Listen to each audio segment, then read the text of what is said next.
राष्ट्रीय लोकदल के अध्यक्ष जयंत चौधरी चुपके चुपके अपनी पार्टी की मजबूती के काम में लगे हैं।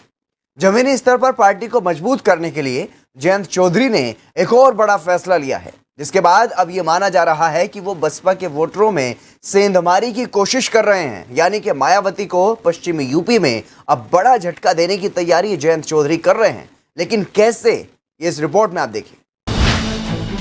जयंत चौधरी की नई चाल, पश्चिमी यूपी में होगा कमाल।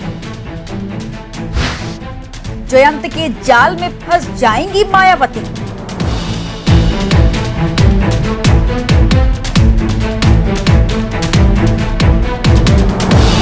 जयंत चौधरी की निगाहें अब दलित वोट बैंक पर हैं और इसमें सेंधमारी की तैयारी भी उन्होंने कर ली है। यानी अब पश्चिमी यूपी में बसपा सुप्रीमो मायावती की मुश्किलें बढ़ सकती हैं।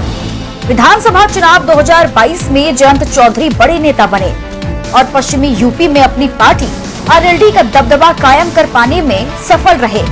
ये चुनाव जयंत चौधरी और उनकी पार्टी के लिए संजीवनी के रूप में साबित हुई। अब जयंत चौधरी काफी एक्टिव नजर आ रहे हैं। साल 2022 के चुनाव में सपा के साथ गठबंधन करके चुनाव लड़ने के बाद उनके 8 उम्मीदवार जीतकर विधानसभा पहुंचे और अब इन्हीं 8 विधायकों के जरिए अपनी पार्टी की जड़ें मजबूत करने का काम जयंत कर रहे हैं।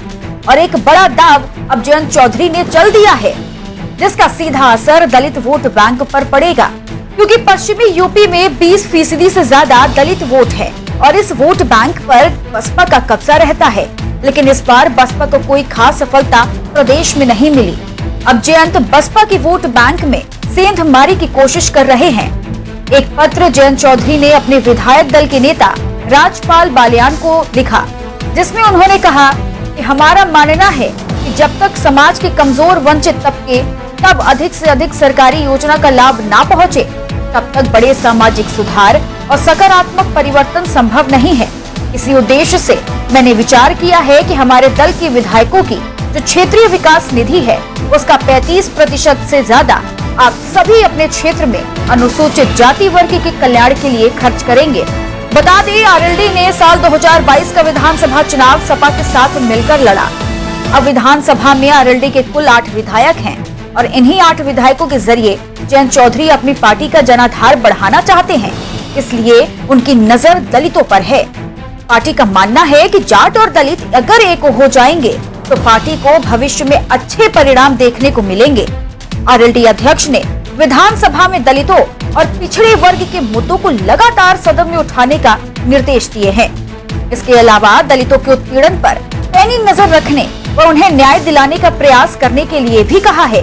यानी साफ है कि कमजोर हुई बसपा का बड़ा वोट बैंक, जो अपने सामाजिक कल्याण के लिए इधर उधर देख रहा होगा, सरकार या विपक्ष में अपना हित भांपने की कोशिश कर रहा होगा।